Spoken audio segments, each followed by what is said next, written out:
Hello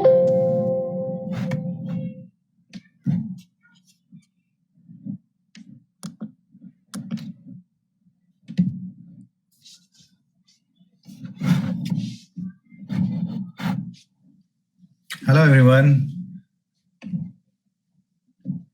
Very good evening to all of you and welcome to the Unacademy platform. Today we are going to discuss about another important quiz where we'll be targeting the inflammation and endocrinology topic, right? So those who have joined new here, you can follow me at my Unacademy platform so that you will be notified for all my upcoming lectures. So this is my Unacademy profile, you can follow me. And I am also part of many of the batches which we are conducting.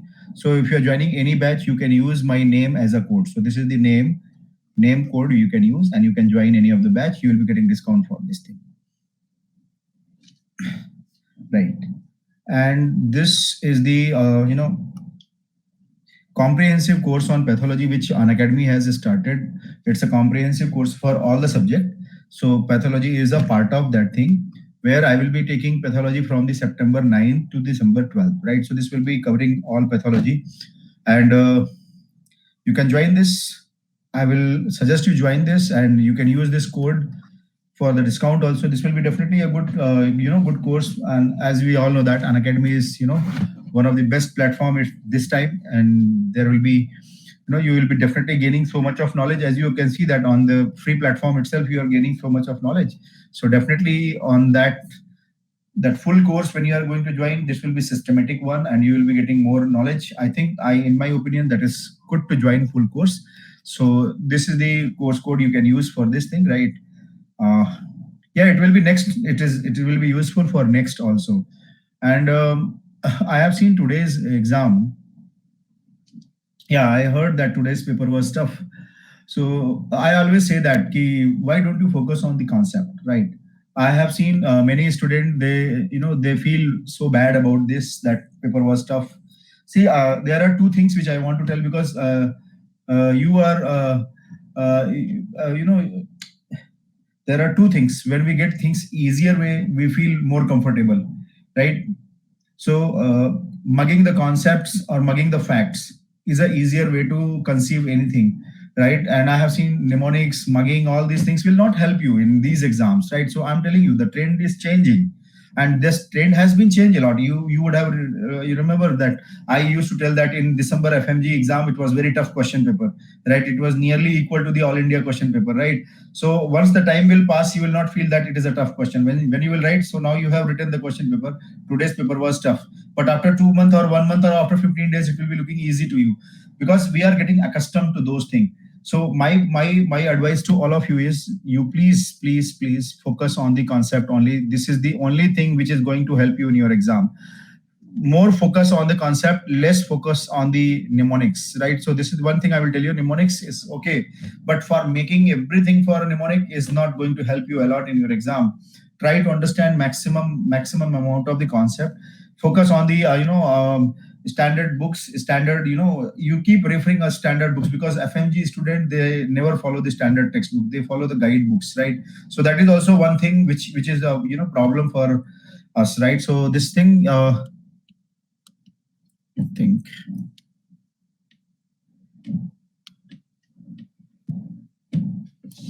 is it clear to all of you? Why is this clear? Right. So this is the only message I wanted to let you know, that the concept is the very important thing, and focus on that thing. You can clear any exam. If your concepts are good, you don't require anything, whether it is a NEET, NEXT, AIIMS, PGI, JIPMER, NIMHANS, everywhere you can crack. And you can see the toppers, they crack all the exams. That is why, because their concepts are good. They're not solving AIIMS oriented guidebook or NEET oriented guidebook. Try to understand, topics are same.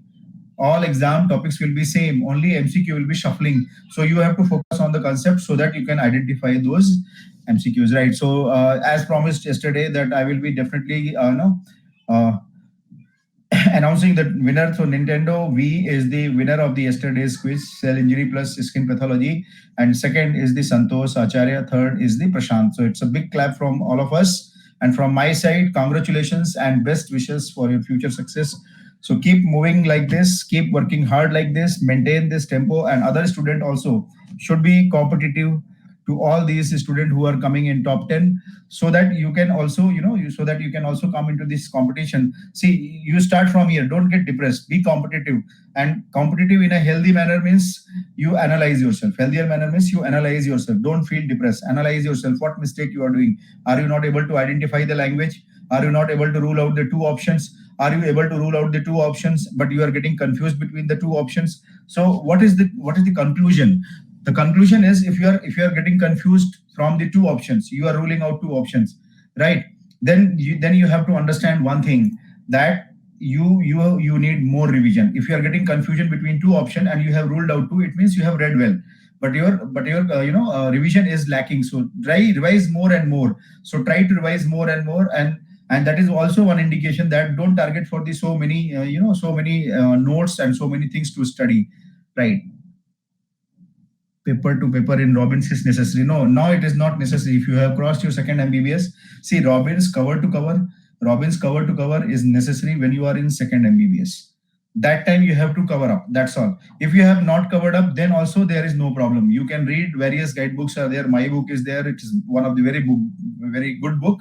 So you can cover from those areas. Means from the guidebooks also you can cover, but after the second MBBS, then you refer Robbins here and there. That for that purpose you can have Robbins, right? But Robbins cover to cover, if this time, please do not do this. If this time, please do not do this. If you are in third year or pre-final year or final year, so don't do this. Only in the second MBBS when you are there, then you try to read Robbins cover to cover, right? Fine. So I hope, and I again wishes all of them, all you, right? 4, 5, 6, 7, 8, 9, 10, all you have done excellent. And only I think it is a response time which is which is creating the difference. So it's a good response to all of you, and let's try this. Today's question also is again an opportunity to improve and to analyze yourself, that how much you can improve on the language also, right? So look at this. Start the question number 1. This is a good question. First to read it. After some time I will be starting a poll.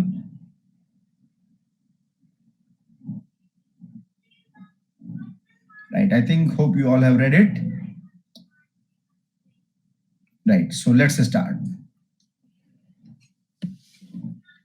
Some questions will be damn easy, some questions will be conceptual, some question will be, some twist will be there in their language, in their concept. So be careful for all these things, right? So these are the essential things to crack exam. Nowadays, all examiners are, similar only. AIIMS, NEET, DNB, FMG, all are similar. They're asking same way question. They're not going to ask you simple question.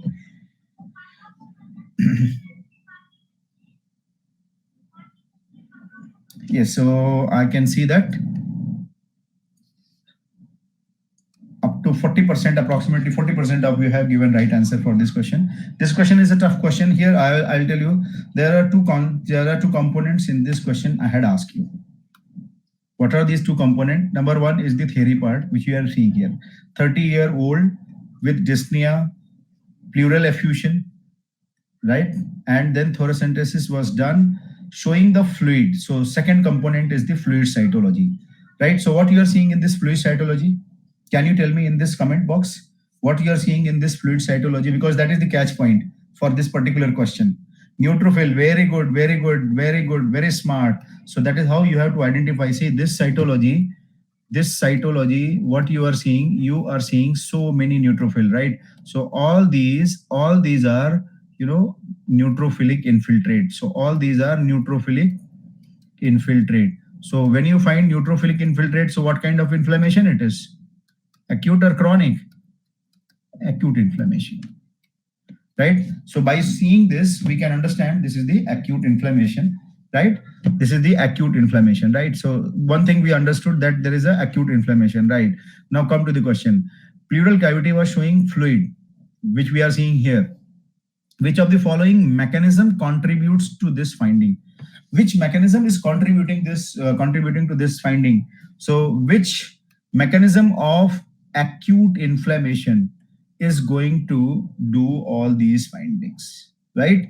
Very good. So it is increasing vascular permeability, right? So hallmark of acute inflammation is going to do that. Yes, very good. It is hallmark of acute inflammation. So what should we answer? Answer should be the endothelial contraction. So this is the right answer, because endothelial contraction is the major mechanism for increasing vascular permeability, right? So increasing vascular permeability is because of endothelial contraction, which is the reason for increasing vascular permeability. Vasoconstriction is the earliest phenomena, not for that thing. They are the earliest marker, right? Lymphatic obstruction is not associated with this thing. Neutrophil release lysozyme will be associated with the necrosis, not for this kind of finding, right? It is associated with necrosis, not for this finding. So only thing is endothelial contraction, right? So this question is basically about acute inflammation and their vascular event. What is happening in the blood vessel? This is the question about the vascular event, right? So I will just give you a brief introduction about the vascular events of acute inflammation. What are the steps you will see here? Number one, whenever we are seeing vascular events of acute inflammation, you can see first thing you will watch vasoconstriction. So first, because of the inflammation, cytokines will be released and they are inducing vasoconstriction, right? So vasoconstriction is the earliest finding. So this is the first phenomena, right? Earliest finding or the first phenomena. What will happen after this thing? After this thing, you can see there is a vasodilation. So there is a vasodilation, right? So this will be followed by vasodilation. Vasoconstriction will be transient. Vasoconstriction will be transient for shorter period. Then it will be followed by vasodilation. Because of the vasodilation, you can see endothelial gap has been increased. And because of endothelial gap increase, you can see fluid is coming outside. Fluid is coming outside. So why fluid is coming outside? Because of the gap has been increased. Endothelial gap has been increased, which is causing increased vascular permeability. Increased vascular permeability, right? So increased vascular permeability is also considered as hallmark of acute inflammation. So remember, this is also called as hallmark of acute inflammation, right? So this is also called as hallmark of acute inflammation. Because of increase in vascular permeability, all fluid is coming outside, right? What is the fourth statement? See this, fluid is coming outside. So what will be present inside this blood vessel now? Blood vessel will be having only cells and less amount of fluid. So as a result, what will happen? Speed of the blood flow will be reduced, and that will be the reason for stasis, right? So that will be the reason for stasis. So these are the four vascular events of acute inflammation. And in this, the question was pleural fluid was having, pleural fluid is accumulated because of increased vascular permeability. And increased vascular permeability, most important mechanism, remember, most important mechanism is endothelial contraction. Endothelial contraction. So most important mechanism for the increasing vascular permeability is endothelial contraction. Remember, this was the question in NEET 2016 also. So be careful. This is how question will be asked, right? Contraction is contracting. Retraction is, expansion after the contraction. Actually, this endothelium is having two components. One is called contraction, one is called retraction. Contraction means they're contracting. Suppose these are the two endothelium, right? Now they're contracting like this, right? So what has happened? Space has been increased. So fluid will pass through this. After contraction, they will relax. And this relaxation is called as retraction, right? So contraction, retraction. Now some people say that retraction concept is obsolete, which is not a correct statement. Because of the Robbins, people are getting confused, right? So endothelial gap is because of the contraction, right? Contraction also, retraction also. Contraction is increasing the gap, retraction is decreasing the gap. That's all, right? Clear to all of you? So answer is increasing vascular permeability because of endothelial contraction. So answer will be endothelial contraction because it is a acute inflammation. So that question is a very conceptual question and you have to apply your logic during exam time. So that's why I saw that many of you have committed mistake here, but don't worry. This kind of thing, I'll tell you, this kind of MCQ is going to tune your mind. Now, when you are going to read any topic, you will be thinking in that term also, right? Okay, this is how question can be asked. This is how question will be given. This is how cytology will be given, right? So it will not be nightmare in your exam. So I'm telling you, once you are with me, you will not feel any fear of pathology in your exam. I can assure you, right? Now coming to the next question. This question is again a dangerous question. I warn you, it's a dangerous question. I give you warning, it's a dangerous question, and now read it, and I will start the poll after some time.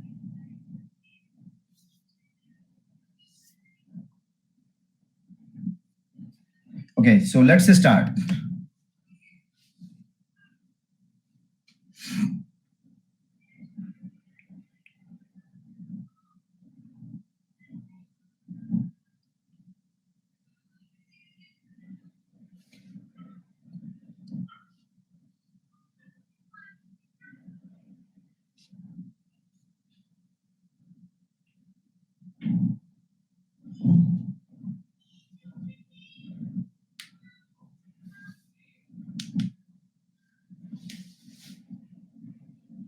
Good. So I could not see, but it was more than 50%. So it's a great response by all of you.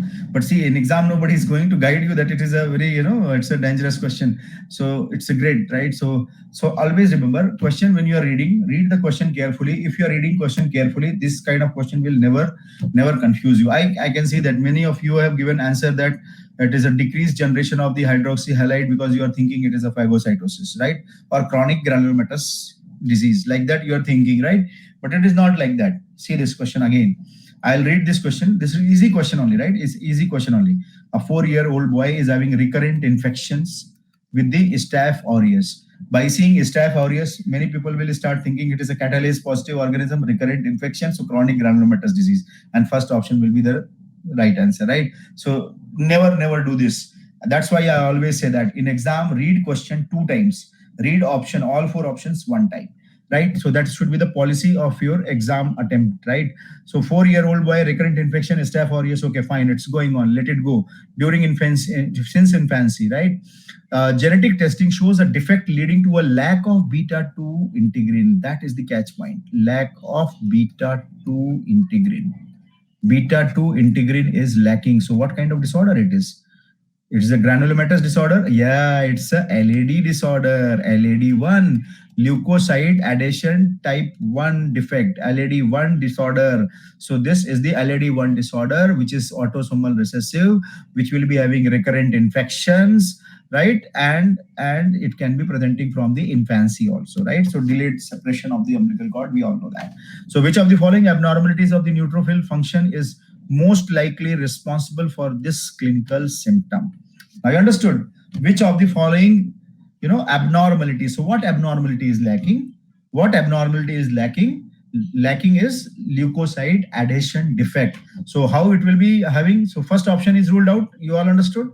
Diminished phagocytosis of the bacteria opsonized with IgG, that is also ruled out because of the beta-2 integrin. Failure of migration to the site of, that is also ruled out because it is not because of the complement or any kind of chemotactic factors. What is remaining? Inadequate adhesion of the cytokine activated endothelium. When cytokine activated endothelium will be present and they will express integrin and selectin adhesion molecule, right? So this integrin and selectin adhesion molecule will be induced by cytokine, right?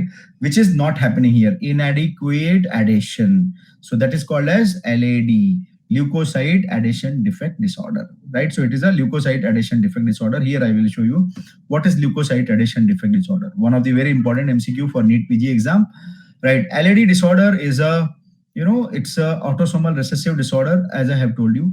They will be having recurrent infections, right? So as you can see in that question also, recurrent staph infection is there. C is for failure of migration to the site of infection is, it is, it's a chemotactic defect. Chemotactic defect. Chemotactic defect, or you can say that phagocytic defect also, right? Fine. Now coming to the LAD, I was telling you it's a recurrent infection because of the leukocyte adhesion molecule is defective. And because of that defect, what you are going to see if you are collecting the peripheral blood of this patient, that was AIIMS question. Peripheral blood of this patient, you will see there is an increase in total leukocyte count, or there will be a neutrophilia, right? Because adhesion molecule is not there, so they are not going to come outside. They are not going to come outside and they will remain in the blood flow, and that is the reason for the LAD disorders, right? So total leukocyte count is increased, recurrent infection, autosomal recessive. Now you have to see there are three types: LAD1, 2, 3. LAD1 is the most common subtype. LAD3 is the least common subtype, right? So 1 is most common, 3 is the least common. What is the defect? What is the defect? So now you can see that what is the defect. In LAD1, defect lies in beta 2 chain of the beta 2 integrin. So this is the question, right? And in these patient, what is the characteristic finding? You will find delayed separation of the umbilical cord stump.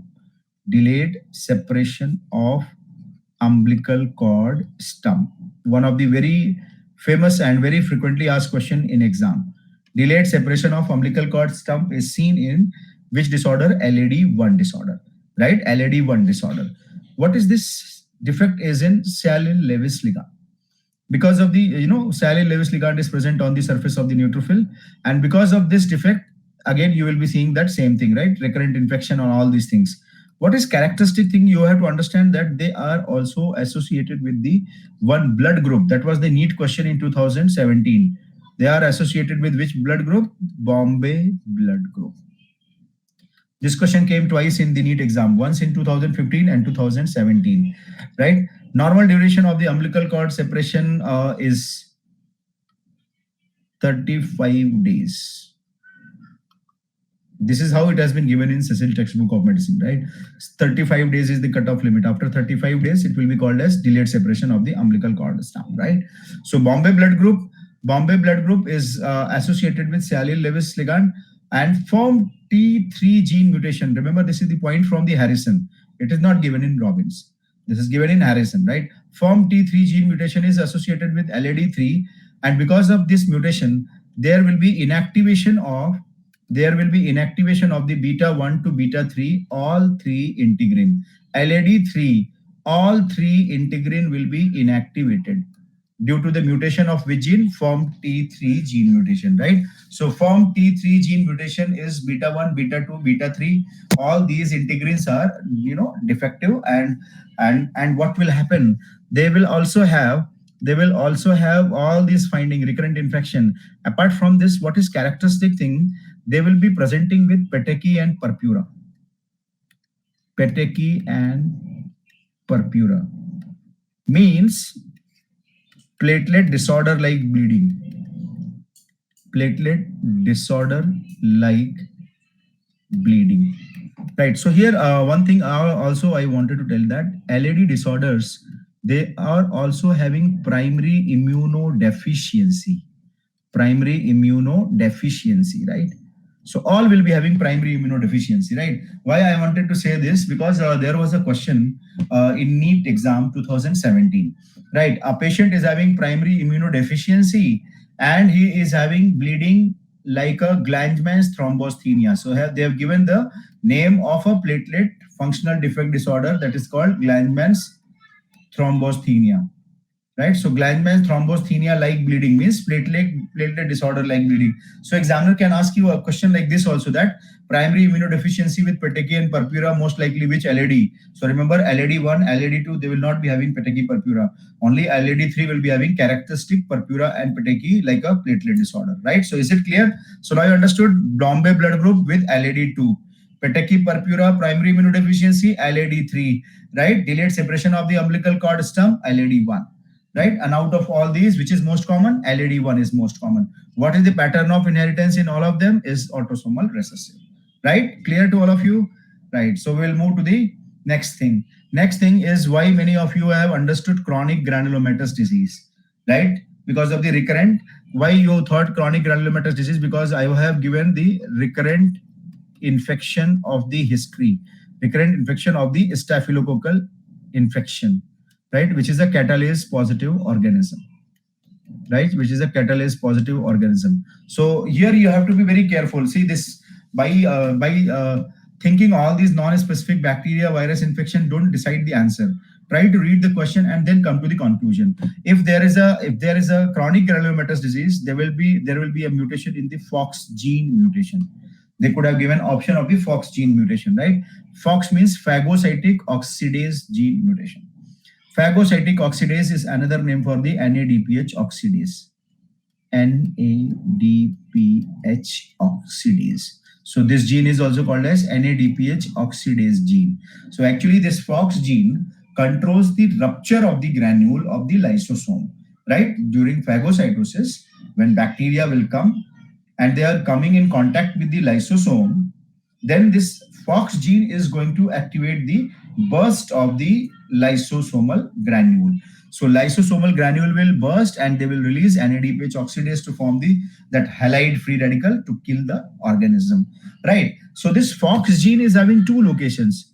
One is the present on the membrane, and second is present on the cytoplasm, present in the cytoplasm. So membranous is the X-linked recessive. Remember, membranous is the X-linked recessive, and membranous, M for membranous, M for most common. So X-linked recessive is the membranous and they are the most common, right? Autosomal recessive is the cytoplasmic variant and they are less common, right? So in this also you have to remember that X-linked recessive will be having GP91 FOX gene mutation, right? Whereas autosomal recessive will be having P47 and P67 FOX gene mutation, right? So now you understood. Chronic granulomatous disease, FOX gene is having two types. One present on the membrane, one is encoding the cytoplasmic protein. So membranous protein is most common. Membranous is most common and they are X-linked recessive, right? X-linked recessive. And cytoplasmic is less common, they are autosomal recessive. So if examiner asks you, right? If examiner asks you chronic granulomatous disease, which of the following will be having most common mutation? A, B, C, all of the above. So what will be your answer? So what will be your answer in that situation? So now understood. So in that situation, number one, because it is the most common one, right? Because it is the most common. So most common mutation in chronic granulomatous disease is the X-linked mutation, means GP91 FOX gene mutation, right? Let's move on to the next question. Next question is again a very good question.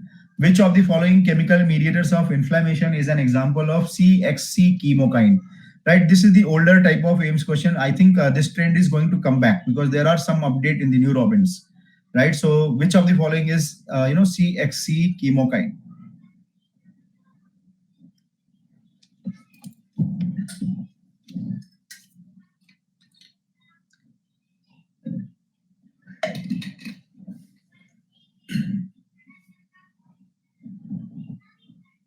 CXC chemokine.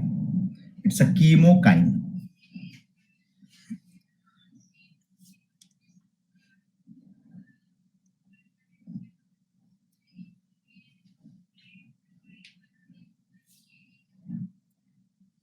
Good. So good response. And for this question, it's a straightforward question. So answer is B only, right? Answer is B. I will just tell you. CXC chemokine is also called as alpha chemokine. I will explain you here. I have got this table, right? So first we have to understand what are the chemokines. What are the chemokines? These are the cytokines with low molecular weight. So these are the cytokines with low molecular weight. So these are actually type of cytokine only, but they will be having low molecular weight, number one, and their basic function is for the chemotaxis. Their basic function is for the chemotaxis of the inflammatory cells, right? So two things you have to remember: cytokines with low molecular weight, number one, and for the chemotaxis of the inflammatory cells. So these are the chemokine, right? Chemokine has been divided into the four families. One, CXC, which I had asked you in this question. CXC is a alpha chemokine. CC chemokine is also known as beta chemokine, and C chemokine is called as gamma chemokine. Just C, that's all. And the fourth one, the CX3C. Remember, CX3C is called as CX3C chemokine. There is no other name, right? So these are the small molecular weight compound cytokine which will be helping in the chemotaxis. There are four families. So CXC family is alpha chemokine. What is the purpose of alpha chemokine? It is for the neutrophilic chemotaxis. It is for the neutrophilic chemotaxis. And who will be giving this kind of function? It is done by IL-8. So IL-8 is a member. So now we can see that who is the member? Member of this family is the interleukin-8. So interleukin-8 is required for the neutrophilic chemotaxis. That was the question also in NEET PG exam. So you remember that I often used to tell that in my lectures. IL-8 is most important cytokine in neutrophilic extracellular trap formation also, because they are going to invite neutrophil chemotaxis. Right, neutrophil chemotaxis. Yes, Mona, you are right. So it is neutrophilic extracellular trap formation also, it is most important, right? So that is the alpha chemokine. So now you understood, answer should be alpha chemokine. So what is this? IL-8 is the member of alpha chemokine. So this is the right answer, right? Now coming to the second family. What is second family? Is beta chemokine. CC chemokine is also known as beta chemokine. What is the function of beta chemokine? Beta chemokine is for the chemotaxis of all the cells except for the neutrophil. Remember why I have written rare for the PGI point of view, because PGI examiner may ask question like this, right? Which of the following will be associated with the beta chemokine? Then neutrophil will be also included, right? Neutrophil will be also included. X is the variable, variable amino acid. Yes, that is the variable amino acid, right? So now you have to understand that beta chemokine is for the chemotaxis for all these cells more commonly. Remember, more commonly, but rarely it can be used for the neutrophil also, because in if you read the Robbins, you will find that less commonly they are associated with, right? So in PGI, you should mark this also. Yes, if they are not asking key common one, if there's, see, I'll just tell you one example. Beta chemokine is required for chemotaxis of which of the following molecule? Option number 1, monocyte. Second, eosinophil. Third, basophil. Fourth, lymphocyte. Fifth is neutrophil. So all 5 is correct. Now you understood? All 5 is correct. So that is how you have to attempt in exam.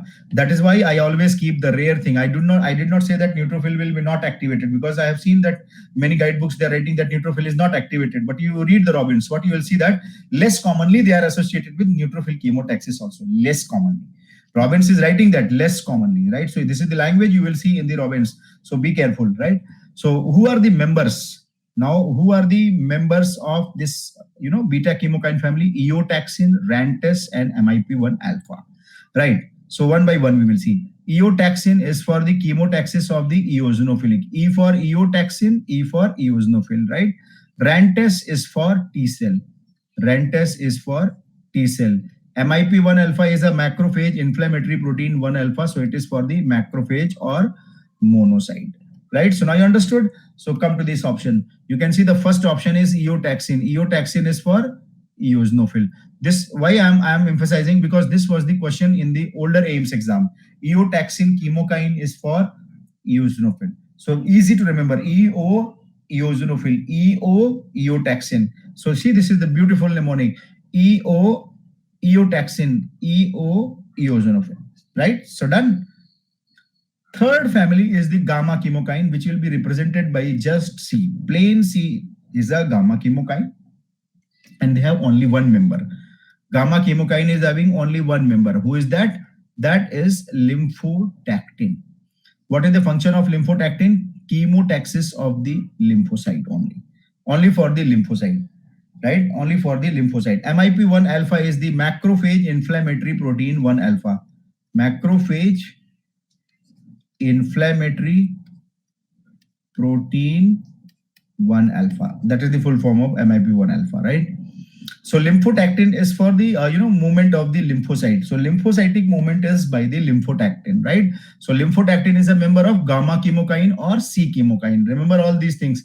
Examiner may ask this question. What examiner can ask you? The most important one in my view is this one. Fractalkine is a member of CX3C chemokine.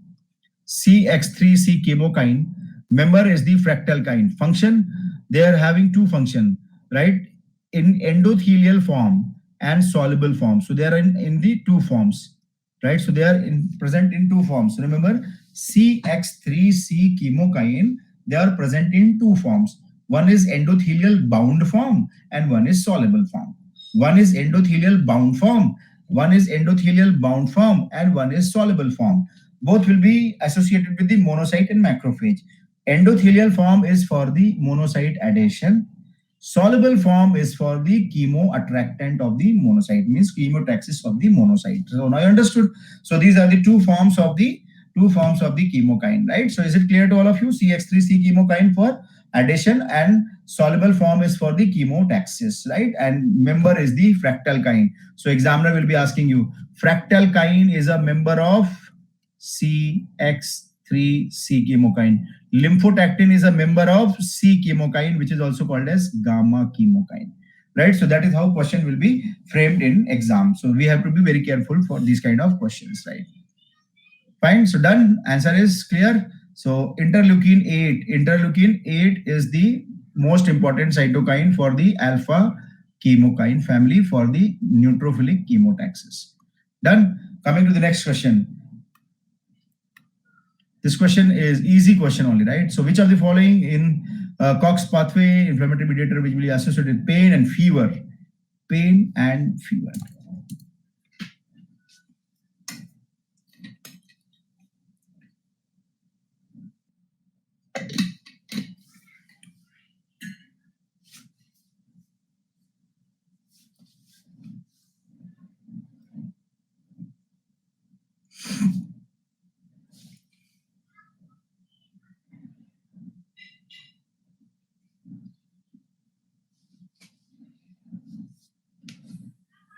Okay, so this is very good. So now I got more than 50%. You have given right answer. So see, this examiner is asking about the COX pathway. So that's why I always say that read the question very carefully. Once you read the COX pathway, your answer will be very clear to you. That's all. There is nothing from the COX pathway, right? Why I have kept this option bradykinin? Because I have seen many of you have given answer bradykinin because your mind was so much biased that pain, bradykinin, pain. Never think like that. Read the question. That's what I'm saying. You in exam time, you read the question as a brand new question. Don't think that it is a repeat question. Brand new question. Each and every word should be looking to very new to you. Okay, which of the following COX pathway? Okay, COX pathway, inflammatory mediators, pain and fever, like that you think. Don't think, oh, pain, fever, bradykinin. Never do this kind of quick decision in your exam. Take some time, take fraction of the time to study this, and then you can avoid this kind of mistake. See, I'm telling you, you commit mistake here. You commit maximum mistake here. I'm telling you, this kind of mistake you will never do in your exam. You will remember my words in your exam. It will be going in your ears that yes, I have read the language. I have not committed this mistake. Remember, that is why I'm forcing you to commit mistake here. Right, and slowly you will understand, and after some time, even 15 days after this, you can understand that you will not be committing mistake with my language twist and all, right? It will be a very old game for you, right? So answer is prostaglandin E2 alpha. Bradykinin is also associated with the pain and fever, right? Histamine is associated with the vasodilation, right? Increasing vascular permeability, bronchoconstriction, so that we all know that. IL-1 is pyrogen associated with the fever.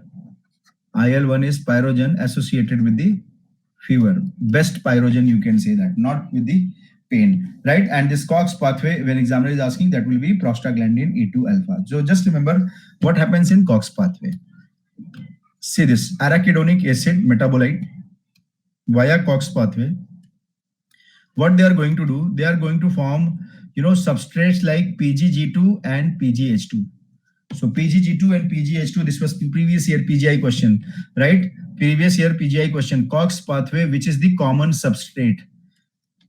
COX pathway, which is the common substrate. So which is common? PGG2 and PGH2 is the common substrate.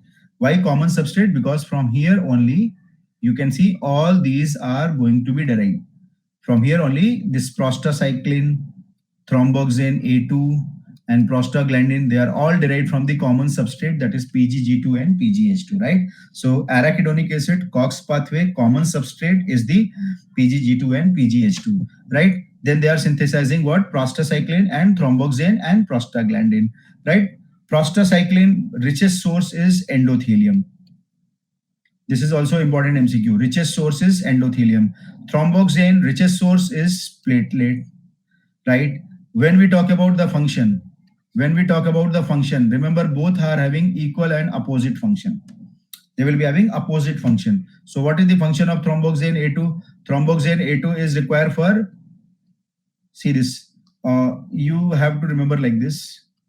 Thromboxane, as you can see, the name itself is telling platelet. So they will aggregate the platelet. Whenever platelet is getting aggregated, they will be activated, right? They will be activated and they will release the vasoconstrictor. Again, I repeat, platelet aggregation will activate them. Because of activation, they will be releasing the, vasoconstrictor ADP. So there will be platelet aggregation and vasoconstriction. So what you are going to see here, platelet aggregation causing vasoconstriction. So platelet aggregation and vasoconstriction, these are the two important functions of the thromboxane, right? So after learning the thromboxane A2 function, now you can easily make out what should be the function of the prostacyclin. Prostacyclin will be opposite, anti-aggregators. Anti-aggregators. Vasoconstriction. So what will be this? Vasodilator, right? So these are very important MCQ. That is why I wanted to take time to explain you, right? NEET, PG, FMG exam, these are the favorite question of the examiner, right? What is the function of the prostacyclin? What is the richest source of the prostacyclin?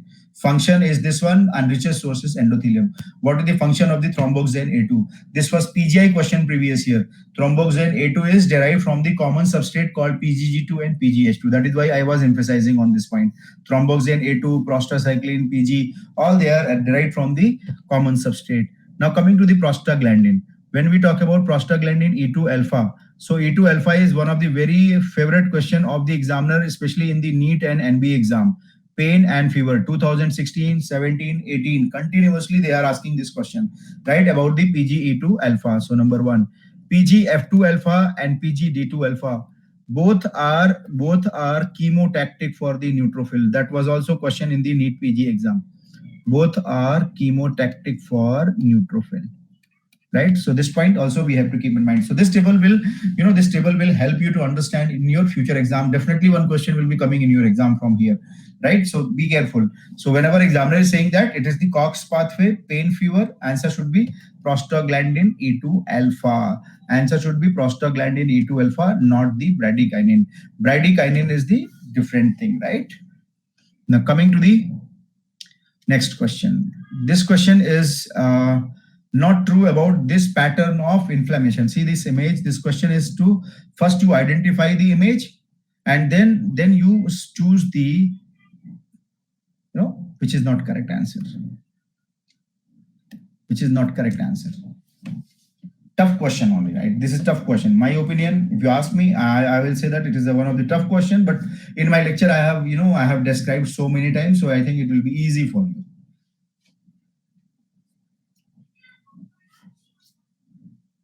Yes. Some of you have identified this. Good. So first step to solve all these image-based questions is to identify them. Yes, Nintendo, good. So I can see that approximately 40% of you have given right answer. So I was not expecting that higher result, but it's good only. What is this? It's a donut granuloma. Remember what is this? This is the donut granuloma. See, it looks like donut. So remember what is this? This is the donut granuloma. So what is present in the donut granuloma? What they will be consist of? See this. I have done representative diagram for the donut granuloma. So this is the donut granuloma. Donut granuloma is also known as fibrin ring granuloma. Remember, this is very, very important thing which I have written here. Fibrin ring granuloma, because this eosinophilic part which you are seeing in this biopsy is the fibrin ring only. This is the fibrin ring only, right? So they are made up of fibrin only, right? And in that you can see there are elongated epithelioid cells. You are seeing elongated epithelioid cells. You are seeing some of the lymphocytic infiltrate, and there is a central part which is clear. So this clear central part is actually containing the lipid material. They are clear because of the presence of lipid into them, right? So now you understood why it is called as donut granuloma, because of the lipid, and they are giving them this kind of donut kind of appearance because of the lipid and the fibrin ring, right? So now you can see that here. Here also you can see this, what is happening here. Can you see the same thing I have explained you? This is the fibrin ring, right? And in this fibrin ring, you can notice there are elongated epithelioid cells. These are elongated epithelioid cells. And you can see so many lymphocytic infiltrates also. So these are the lymphocytic infiltrates also, right? So fibrin, and this clear space is containing lipid. So because of this clear space lipid and containing surrounding, you can see there is a surrounding of the fibrin ring. So that is why it is called as fibrin ring granuloma, right? So fibrin ring granuloma. So now examiner is asking, which of the following is not true about this pattern of inflammation? One by one, we will dissect about this, right? So we'll dissect about the options. Number one, most important cytokine involved is interferon gamma. So first of all, we identified that this is the granuloma, right? First of all, we have identified that this query is the granuloma only, right? So after understanding granuloma, that this is the granuloma, what you know about the mechanism of the granuloma, right? What you understand from the mechanism of the granuloma? See, mechanism of granuloma is very simple. TB antigen comes, right? They will activate macrophage, right? So TB antigen will activate macrophage. What will happen? Macrophage will start releasing cytokine called as interferon gamma. So this cytokine will be released from the macrophage, interferon gamma. This macrophage is now going to activate the CD4-TH1 cell. Which cell? CD4-TH1 cell. Remember which cell? CD4-TH1. So in granuloma formation, TH1 cell is important. In granuloma formation, interferon gamma is the most important cytokine, right? So you can see why interferon gamma is most important cytokine. You can see they're coming twice. CD4-TH1 cell is also releasing, right? And after that release, what is happening? They are having two functions, right? Lymphocyte proliferation and differentiation, and macrophage is getting activated. Macrophage is getting activated to form epithelioid cell, right? Yeah, this is for example, I'm saying you, just example. This can be any other antigen also, right? I'm just giving you one example, TB antigen, right? So TB antigen, I'm just giving you example to understand the mechanism of the granuloma. Antigen activating macrophage, releasing interferon gamma, CD4-TH1 cell is activated, right? And because of that, interferon gamma is again coming. So interferon gamma is having two important functions. So what are these two functions? Lymphocyte proliferation and macrophage activation. So macrophage, how you will identify? You will see the oval cell and eccentric nuclei, and cytoplasm will be foamy cytoplasm, and nucleus is at periphery. So periphery will be the location of the nucleus. But epithelioid cell, you can see it will be elongated. Epithelioid will be elongated, or you can say that it is a slipper shape, and nucleus will be in the center. So central nuclei.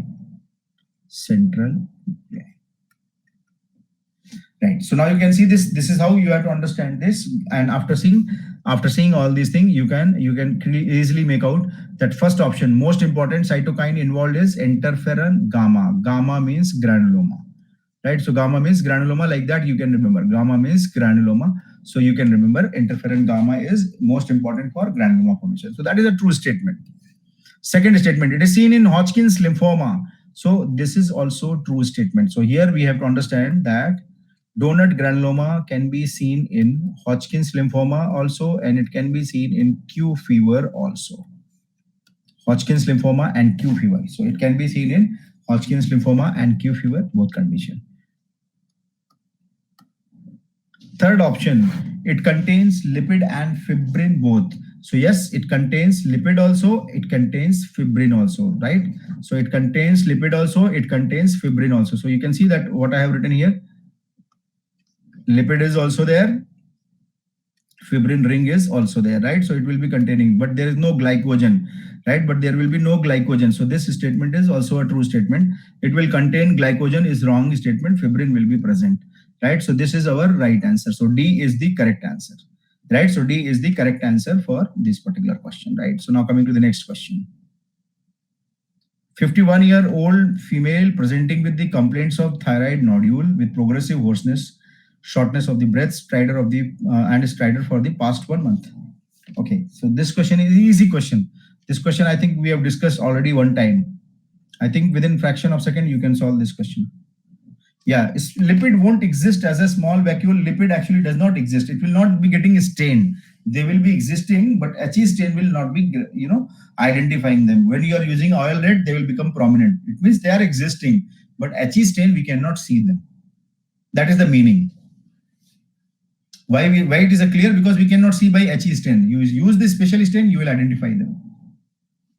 Right. So I can see that 40. Why it's easy question only. 43% of you have given right answer. This is not that tough question.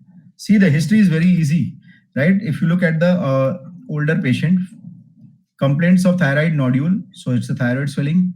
Now progressive hoarseness, shortness of the breath, and stridor means that thyroid cancer is involving the surrounding structure and probably the recurrent laryngeal nerve also. That is why hoarseness is present. Recurrent laryngeal nerve is also involved. Hoarseness, shortness of breath, because they are involving the surrounding structure like trachea also they are involving.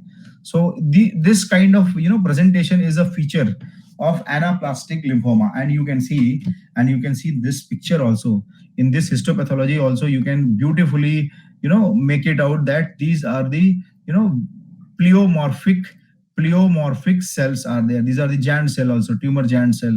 So when you find pleomorphism, bizarre, large or giant tumor cells, with atypical mitotic figure. Now you can see that. Where is atypical mitotic figure? Can you see this? This one is one atypical mitotic figure.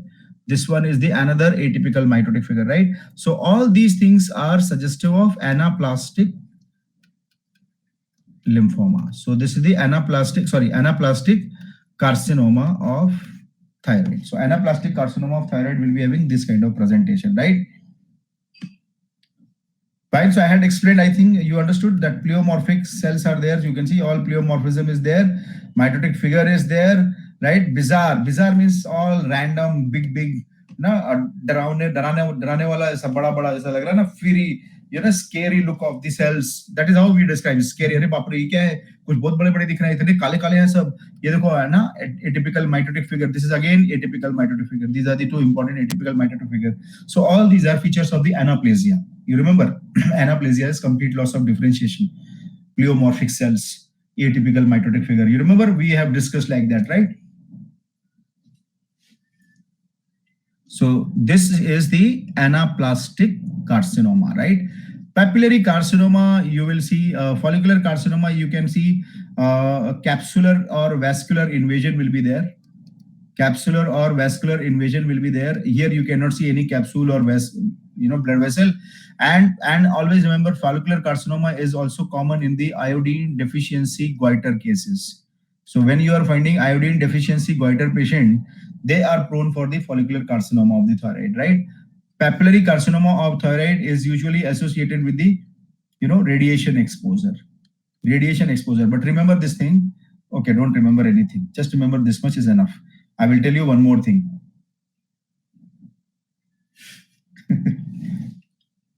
Okay. मुझे बहुत हंसी है एक बात सुन के, किसी का नाम है मारो मुझे. Okay, but I'm not making fun of anybody. You can keep any name, but that name I saw in my, I think I saw in my Telegram group also. I was literally laughing for so much that how come you can have so much of humor here? Means such a good thing. Means it's a good innovative name. Yeah, it's innovative thing. Means you are making a name which is making so many people happy. So it's okay, right? Medullary carcinoma of thyroid will be having amyloid stroma.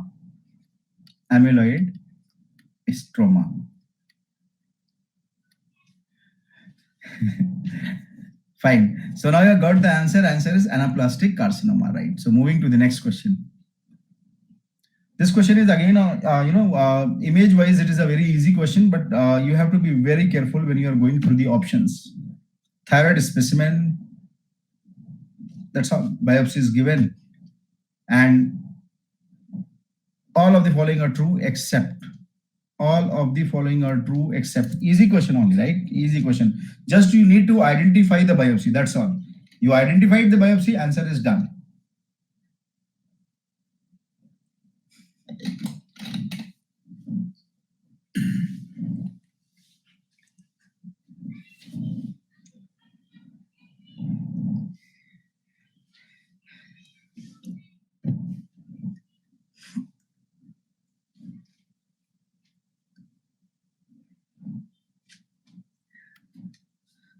Okay. So good response by all of you, but still it's less than 50%. See, this question is about thyroid specimen, and when you are seeing this kind of the biopsy, so what is your diagnosis? 35-year-old female, 35-year-old female, this kind of the biopsy. What is your diagnosis? What we are seeing here?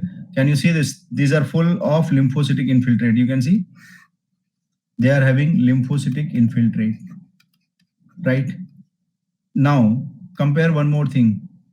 You can see here that thyroid follicles are here, colloid filled follicles are here. So here you can see follicles are intact or present, but in this area where lymphocytic infiltrate is there, they are causing damage. So you can see only lymphocyte, you cannot see, you can see only very small, very small dot like pink area, maybe the remnant of the damaged follicle. So lymphocytic infiltrate is causing damage of thyroid follicles. So follicular destruction is going on because of the extreme lymphocytic infiltrate, and you can see they are behaving like a lymph node also. So there is a lymph node like germinal center is also present. Lymph node like germinal center is also present. Right. Now you can see the cell also. If you are looking at the tumor cells, if you are looking at these cells are brightly eosinophilic. So what we describe them, that bright eosinophilic cell with granular cytoplasm. So brightly eosinophilic granular cytoplasm. Why cytoplasm is very granular in this? Because of the presence of mitochondria. Mitochondria level will be increased, and such cells are called as oncocyte. Such cells are called as oncocyte, and this is called as oncocytic metaplasia. Oncocytic metaplasia. These are also called as Hurdle cell, and this is also called as Hurdle cell metaplasia. Hurdle cell metaplasia. So oncocytic metaplasia or Hurdle cell metaplasia, these are hallmark of this condition. So now you can see I have described so many things. Lymphocytic infiltration causing the damage. Follicle has been damaged. Oncocytic metaplasia is there. Lymph node like germinal center, 35 female. So what is your diagnosis? Hashimoto thyroiditis, right? So what is this case? This is a case of Hashimoto thyroiditis. Hashimoto thyroiditis, right? Hashimoto thyroiditis is an autoimmune disorder. So who will be commonly affected? Female will be commonly affected. What age will be commonly affected? Reproductive age 20 to 50 years of the age group. So these are the things which will be running in your mind, right? So I always say that whenever you are dealing with autoimmune disorder, try to understand they are most commonly seen in the females, reproductive age group 20 to 50 years, right? Granular cytoplasm, you can see here, you can see the cytoplasm is quite basophilic, right? I think you require more high power view. If more high power view you will go, you will see the granular cytoplasm. Now you can see that this is the high power view, and here you can see granular cytoplasm. Here you can see that there is a fine granularity in the cytoplasm. So here you can appreciate granular cytoplasm. So here you can appreciate granular cytoplasm, right? And you can see the big lymphocytic infiltrate. Now it's more prominent lymphocyte, right?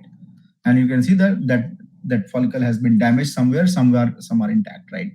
So this is the Hashimoto thyroiditis. And remember, in autoimmune disorder, this is a line of Robbins which you all should remember forever in your life. Most common mutation or most common genetic change in any autoimmune disorder is PTPN22 gene polymorphism. PTPN22 gene polymorphism. That is why whenever you are going to read any autoimmune disorder in Harrison, Robbins, you will always find that PTPN22. Rheumatoid arthritis, PTPN22. Multiple sclerosis, PTPN22. Diabetes mellitus, PTPN22. Non-MHC gene, it is overall also, including MHC also. Overall also it is most common. When you are including MHC gene also, this is the non-MHC gene only, right? If you are saying that this is the non-MHC gene, that is the true statement, right?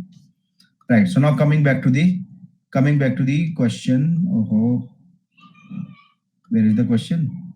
Okay, here is the question. So now we can see option one by one. Associated with PTPN22. So now we got the diagnosis is Hashimoto thyroiditis, right? Associated with the PTPN22 gene polymorphism, it's a true statement. Associated with SLE and Sjogren syndrome, it is also true statement, right? So this is also true statement. Remember, Hashimoto thyroiditis is an autoimmune disorder, and they are associated with other autoimmune disorder also, like Sjogren syndrome or SLE also, right?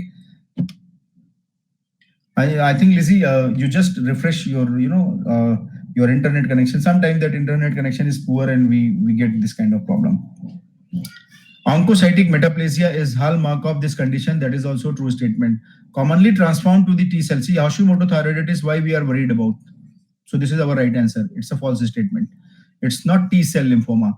They will commonly transform into the B cell type of lymphoma. Right? B cell type of lymphoma. Like diffuse large B cell lymphoma, marginal zone B cell lymphoma. So all B cell lymphoma transformation is most common. B cell lymphoma is most common, right? So these are the B cell lymphoma which is most common, and marginal zone B cell lymphoma is most common. Marginal zone B cell lymphoma is most common, right? So now you have got the answer. Answer will be D, right? Now coming to the this is a single liner question. Just I kept it like a just to change the taste, right? So that you can get some correct answer. Also, all questions are looking very big and tough. Malignancy in parathyroid tumor is indicated by.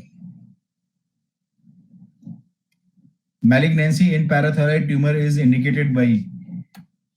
This will be the future question. I have derived from. This is an old question which I have repeated, but the question has been manipulated.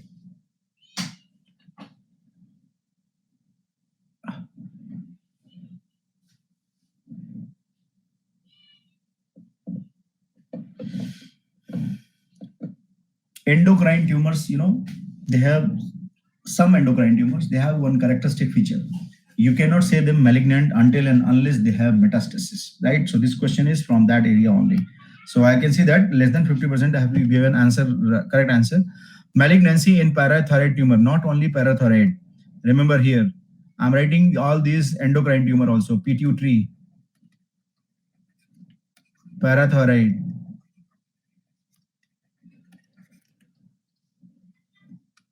right?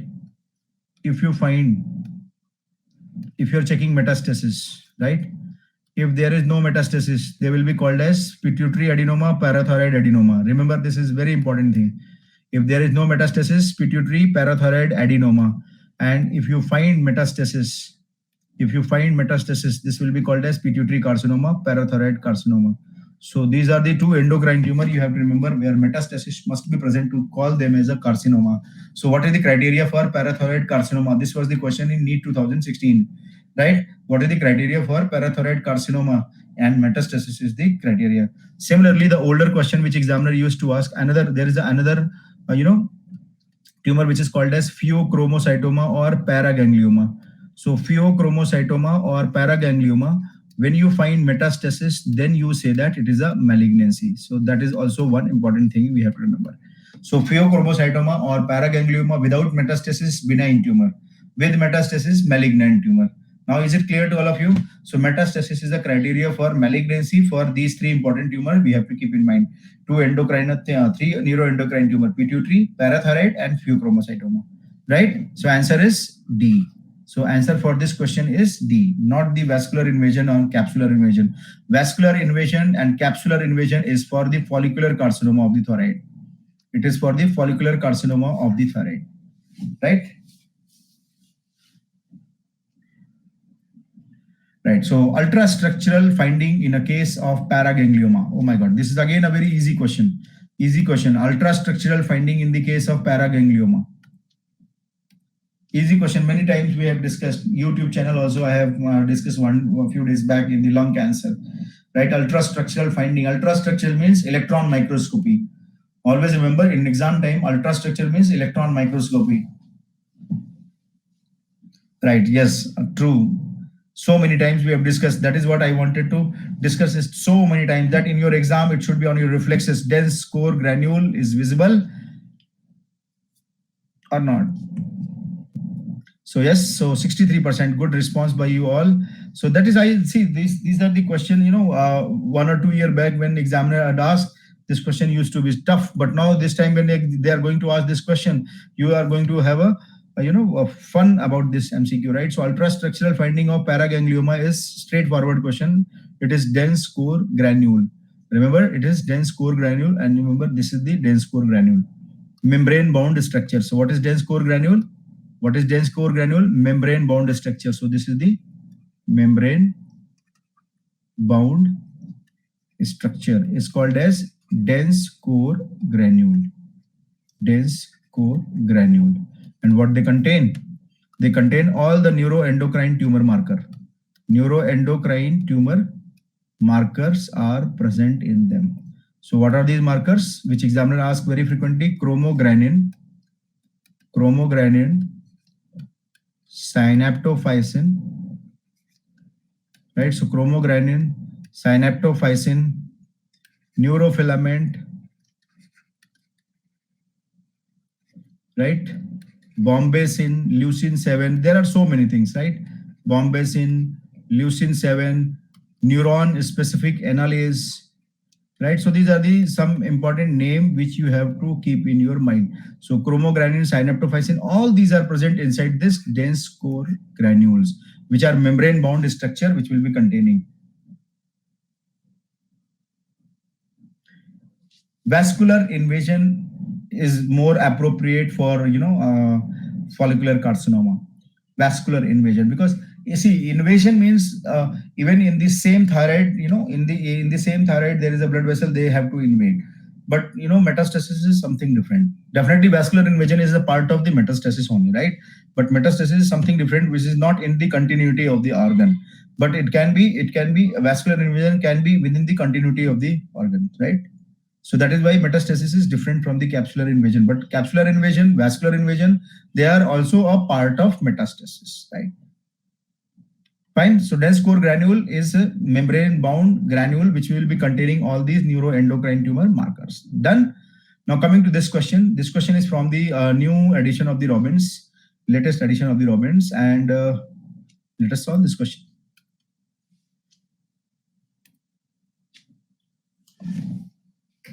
This question can be a future question in your exam. See, this is new in Robbins, but it has been given in 19th edition and 19th edition of Harrison also it was given. It was given in 19th edition of Harrison itself. Leave the 20th edition. In 19th it was given. So don't worry about those updates and all, please, because last moment is coming. Please don't get panic. What are the updates in the Robbins? I think I have discussed all the updates till now. In various MCQs, I have discussed nearly all important updates are over. And whatever is remaining is going to be get over also. So don't worry about those things, right? So I could not see how many of you have given right answer, right? Okay, fine. No issue. A patient is having parathyroid adenoma, pituitary adenoma, pancreatic adenoma with CDKNB1 mutation. So most likely, what is the diagnosis? Is a single liner. Can you tell me in the comment box what is the diagnosis? It is the MEN4. Yes, very good. It is MEN4. So remember that there is a mnemonic, a beautiful mnemonic for the MEN1 syndrome. When you are seeing MEN1 syndrome feature, MEN1 syndrome clinical finding plus CDKN1B mutation, which encodes a cell cycle inhibitor P27, right? So this mutation is, called as MEN4 syndrome, right? So that is the important thing you have to remember. MEN4 is like a MEN1 syndrome. MEN4 is like a MEN1 syndrome, right? MEN4 is like a MEN1 syndrome. What is the difference? There is the addition of this gene mutation. That's all, right? So that is a simple thing, right? MEN1, what are the components? How to remember this MEN syndrome? So I have just, I took all these things here.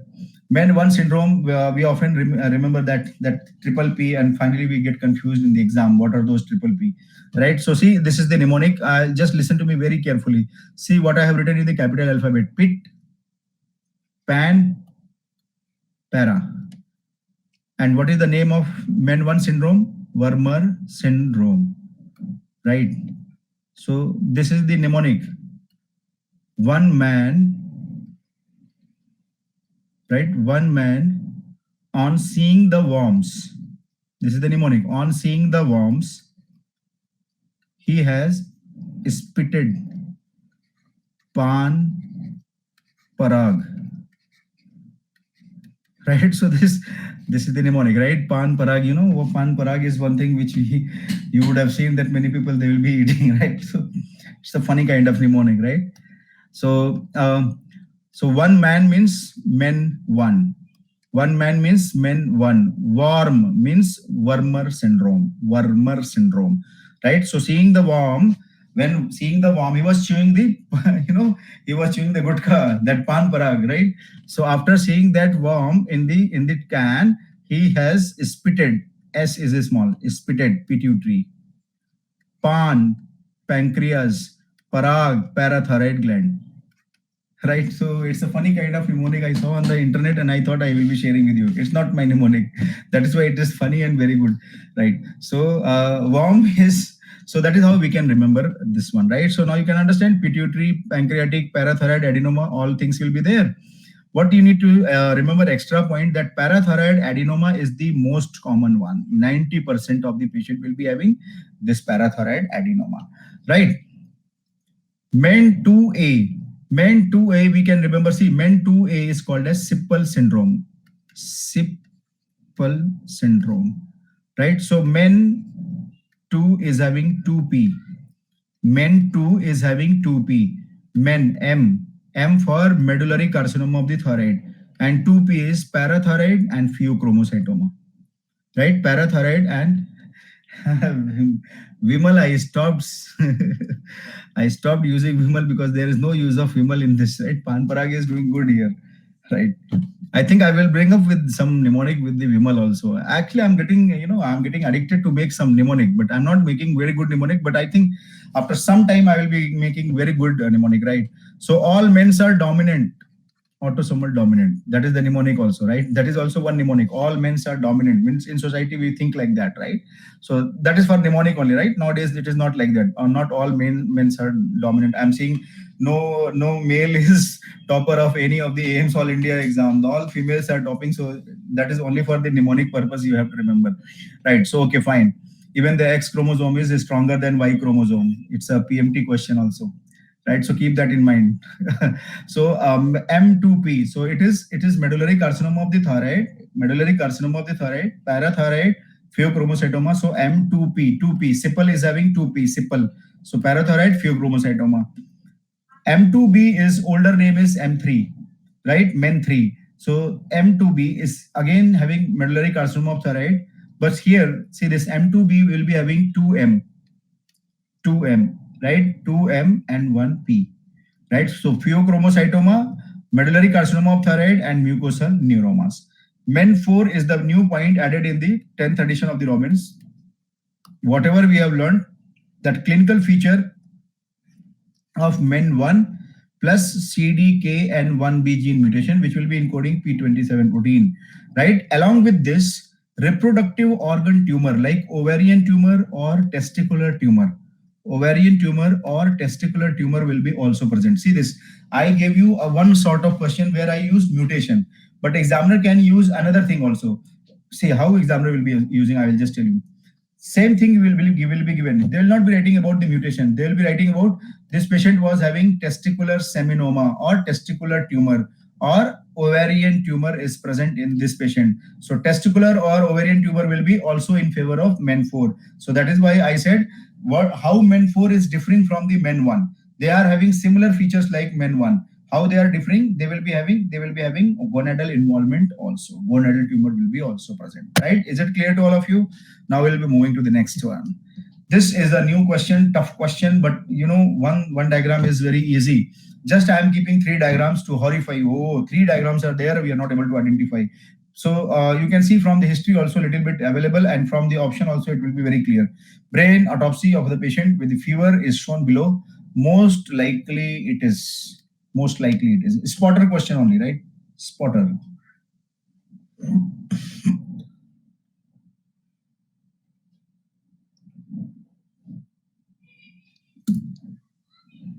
Men4 will be having pancreatic also. They will be having pancreatic. All things will be present. All MEN1 syndrome will be present. Yes, very good. So it is, I can see that 54% of you have given right answer. 54%. Good. It's a good response. So what we are seeing here is the Dirk's granuloma. See, history is also very characteristic.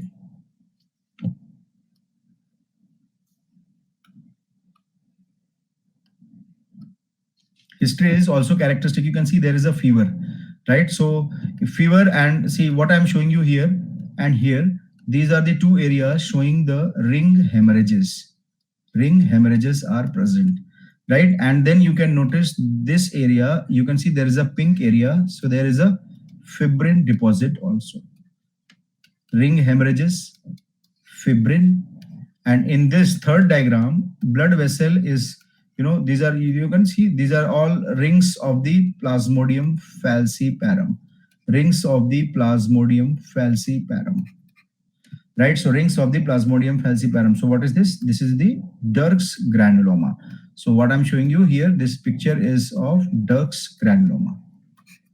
Right, a special type of Dirk's granuloma, which will be having ring hemorrhages, fibrin ring, right, and they will be having rings of the Plasmodium falciparum, which is occupying over the RBC surface, right? So that is how you have to identify this one, right? So why many of you have given Vivex? Have you ever seen Vivex is infecting the brain? Vivex will not infect the brain. See, brain autopsy. Question is brain. Automatically Vivex is ruled out, right? Vivex is ruled out. So Vivex is ruled out. Cat scratch is ruled out, right? Q fever is also ruled out. And by seeing this thing, you can easily make out answer should be the Plasmodium falciparum. And this is the Dirk's granuloma. So Dirk's granuloma is caused by Plasmodium falciparum. This is the unique type of the granuloma, right? So the same diagram is here. Now, this is the last question, I think. This is the last question. Yes, this is the last question. Right. So this is the last question. Let us see how many of you can solve this question. This is again a very good question. Thyroid biopsy is given here. It's a spotter question, right? Which of the following is not a true statement? Not a true statement.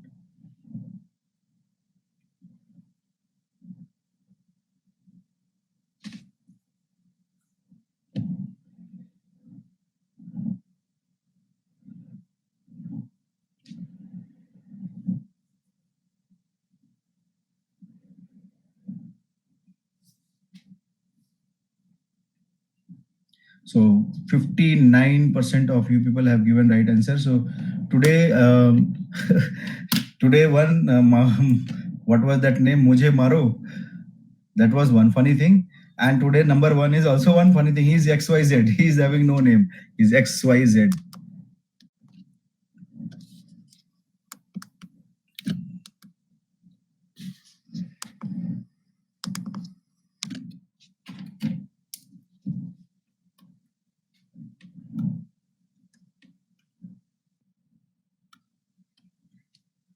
Right. So I was telling you that the topper is XYZ, right? So the topper is XYZ. I don't know who is that XYZ. That is another good name, right? So I can appreciate your, the sense of humor is very great for new generation. So thyroid cancer, the only thyroid cancer which can be diagnosed by the nuclear features, right? Which can be diagnosed by the nuclear feature is the papillary carcinoma of the thyroid. And what are those three features? Number one, optically clear nuclei. So you can see why optically clear nuclei, because there will be no nuclear chromatin. Because there is no nuclear chromatin. Right? And this optically clear nuclei is also called as orphan any eye appearance. So this is also called as orphan any eye appearance because of the no chromatin. Second thing is nuclear grooving. When you are seeing the nucleus, you can see a straight line is running through. So this is called as nuclear grooving. And nuclear grooving is commonly or best seen on the cytological preparation. Best seen on the cytological preparation. Similarly, pseudo-inclusion is also best seen on cytological preparation. Right, what is pseudo-inclusion? You can see there is a eosinophilic cytoplasm. Eosinophilic cytoplasm is going inside the nucleus. So that is why it is called as pseudo inclusion. Cytoplasm is getting dragged inside the nuclei. That is why called as pseudo inclusion. So optically clear nucleus, nuclear grooving, pseudo inclusion. All these are the findings of the papillary carcinoma of thyroid, and this will confirm the diagnosis of the papillary carcinoma of the thyroid, right? So now you can see there is a clear thing, and this is the clear nucleus. So optically clear nuclei. So this is the optically clear nuclei, which is also called as orphan Annie eye appearance, right? So you can see her eyes and mouth is clear. So orphan Annie eye appearance, right? This one you can see in this picture, you can see both the things. You can notice this one is the showing grooving. This nucleus is showing grooving. So nuclear grooving is present. And here you can see in this cell, there is a pseudo inclusion. Pseudo inclusions, right? So nuclear grooving, pseudo inclusions, all these things are diagnostic feature of the papillary carcinoma of the thyroid, right? So now we will see which is not a true statement. Not a true statement. Can arise from the thyroglossal cyst. So that is a true statement. Which thyroid cancer is most commonly arising from the thyroglossal cyst? So remember this thyroid cancer, that is papillary carcinoma of the thyroid. BRAF and RAS oncogene mutation is present. Yes, that is also true statement. It will never transform to the anaplastic. It will never transform to the anaplastic variant. True or false? It's a false statement. Remember, papillary carcinoma of the thyroid is most commonly associated with the anaplastic transformation. Remember, this is the most commonly associated with the anaplastic transformation. So these are the important MCQ which examiner earlier had asked this question, right? So it is not the, it will never transform. This is the false statement. It is the most common thyroid cancer which can transform into the anaplastic variant. X-ray neck is the risk that we all know that. Radiation in the childhood is a risk for the papillary carcinoma of the thyroid, right? So now you can see that C is the right answer for this particular question, right? So I think I have done, this is the last slide because many students were upset today. After exam, we all get upset, right? So it's not a very new thing. Whether we are doing good also, if we are doing good also, then we'll be also upset that there will be some reason for getting upset, right? But that's okay. It's a human emotions, right? So we all have this kind of feeling, but that feeling should not be, that feeling should not be, it should not be crossing one limit. There should be one limit for that feeling. Okay, I am feeling bad about it. I will feel bad about it. I cannot improve upon myself. On that particular day when I'm also writing exam, I'm also feeling bad because I'm not doing well. But I'm not going to think any drastic thing, right? I will sleep, I will watch movie, I will play, I will just console myself. It's okay. Tomorrow onwards we will be seeing, right? So that kind of feeling should be there always. And that is what I wanted to say, that you are, and your mind is the biggest limit. Your mind is the biggest limit. Whatever you can think, you will do it. I'm telling you, even if you are thinking that you are a mediocre, even if you're thinking that you are a mediocre, but you still feel that no, you are a topper, right? So what we are going to do, you are going to do hard work.